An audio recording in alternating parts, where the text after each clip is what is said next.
Well, thank you very much for clicking on this video. I really do appreciate it. But if you want to skip past this part, please do go ahead. I'll leave a timestamp below. But for those of you, if you're new here, if you don't know what I do, my name is Kevin. I try to do car reviews for you guys, but getting access to vehicles is very difficult for me. So I made a previous video talking about my Patreon page. If you want to support it, I would greatly appreciate it. I'm trying to raise about $500 to about $1,600 a month for a car subscription program, because about 90% of the dealerships I've hit up have shut me down basically, and press cars are very much limited in my area for now. So I'm trying to raise money to get this car subscription program to provide you guys with one of the most objective pieces of journalism I can possibly offer to you guys, especially on some of these brand new European cars that you guys have been asking me to review. So if you want to support it, I'll leave the link below. If you don't, that's fine. Please do go ahead and enjoy this video. Thank you. Well, welcome back to Exhaust Sports Auto. I wish you all a very happy holidays, of course, but I want to talk about the beloved Lexus RX, of course, because I made a few videos documenting what I thought about the GS and the LS, because they're not doing so hot, to the point where actually the GS is now being discontinued.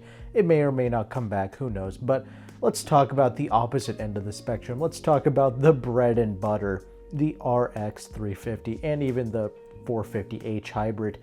But most importantly though, this is the #1 selling model for Lexus. They sell over 100,000 of these every year for the past couple of years, and even before that they were selling in the mid to high 90k range, so units per year I mean. So that is interesting to me. Now I know this is an SUV crazed world, so it makes sense, but here's the thing though, what doesn't make sense is that there are other SUVs in the lineup that are cheaper than the RX, like the NX and the UX, but they don't sell anywhere near as well as the RX does. And I believe there's a few things that contribute to that actually. One of which being, this is a very high quality product. I mean, I've always said this, especially new, right? The ES and the RX right now in the new market, this is the two most bang for the buck, not only just Lexus products, but luxury cars in general. It just makes so much sense to purchase either a RX 350 or an ES 350 on a lease. And the ES does pretty good too. Maybe I'll make another video about that later on, but the RX is a gem. And I'll tell you this, I just recently reviewed a Mercedes GLE 350 that was rear-wheel drive. I love driving that car. It was a fantastic car. I love the way it looks, very technologically advanced. But here's the thing, those cars, they start around $55,000. The one that I just tested out was $63,000. That was a 4-cylinder with rear-wheel drive. The more typical GLE that most people are going to be buying or leasing is going to cost anywhere between $70,000 to $80,000.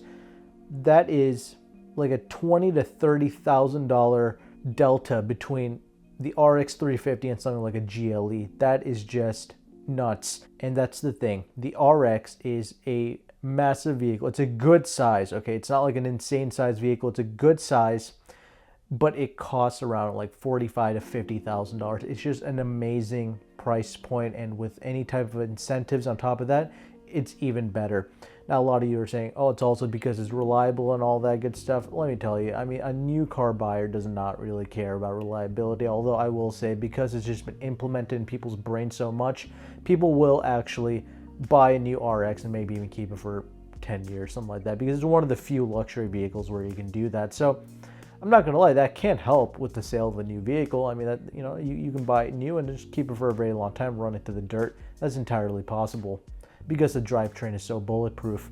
But I think most importantly, the reason why it sells so freaking well is because it's priced extremely well and you're getting a very high quality driving experience for the money. I mean, the RX and the ES, dude, they feel like flagship driving experiences. And I'm not even exaggerating that. They really do feel great to drive. They're not the fastest things in the world or anything like that, but a pure luxury experience, both of these vehicles deliver, and for a significant premium less than the other competitor vehicles, while offering a similar size. But also, you know, another reason why it's cheaper is because it's running on a more front-wheel drive platform. I believe it's like the G8K platform, which all the kind of front-wheel drive architecture vehicles like from Toyota and Lexus kind of reside upon. So that does keep the cost down for them to produce it. But regardless, the driving experience out on the road is fantastic. Great confidence. All-wheel drive, of course, is available with the RX. It's not available on the ES unless you get a little 4-cylinder or whatever that ES 250 thing is. But the RX has just been historically a super pragmatic choice in the lineup. It might be boring to some of you, or even maybe all of you. However, you can't deny it. It's a great driving experience. It's a go-to for many people because it just makes so much sense financially. And because the buy-in price is so much lower, the lease prices are typically cheaper as well. Maybe in the 400 range is possible for that big old SUV. So it just makes sense. It's on a more car type platform, so it actually gets pretty decent fuel economy. So you're getting this very nicely sized vehicle, gorgeous interior, drives really well, comfortable, quiet, of course, a lot of space, decent gas mileage, and a proven drivetrain with a V6, not some stupid 4-cylinder. All those things combined helps them sell over 100,000 of these, and it's just like, it makes far more sense if you're in the market for a Lexus SUV to skip the UX, skip the NX, pay up for an RX 350, because it's really just that good. There's a huge delta between the quality of vehicle between like an NX and an RX for, I guess, not a whole lot of more money. So if you're in the market, dude, definitely either stem for the RX or the ES. That's where your money is best used at. You can get the other vehicles, but it's just, the quality simply isn't there. And lastly, of course, I'll end off with this.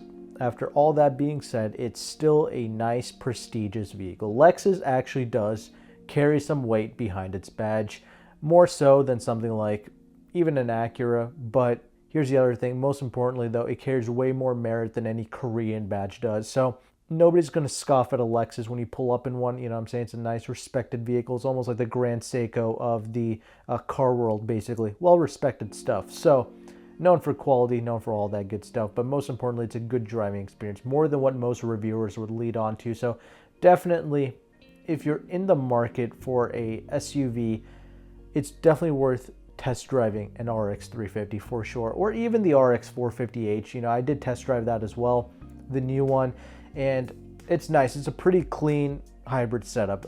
And same goes for the ES 300h as well. They're both very good hybrid setups. They're not weird, they're not super intrusive. So if you can negotiate a pretty good price, the 450h might be a pretty good option to look into as well, because I believe it's still a V6 hybrid, so there's that. But the F Sport is not needed. I did drive the F Sport version of the RX 450h, and there's a slight difference, but not really. It's not really worth the premium to step up to that. Just get a regular RX 350, get it on a lease. If you like the car, keep it after the lease, because you can do that with these vehicles. But most importantly though, you're going to enjoy the driving experience, and I like the price point. It makes sense. It's a quality object to live with, to drive, and put on your driveway. Actually, it'll be respected by your peers, all that good stuff. So enjoy it, and if you're an owner of an RX, please do let me know.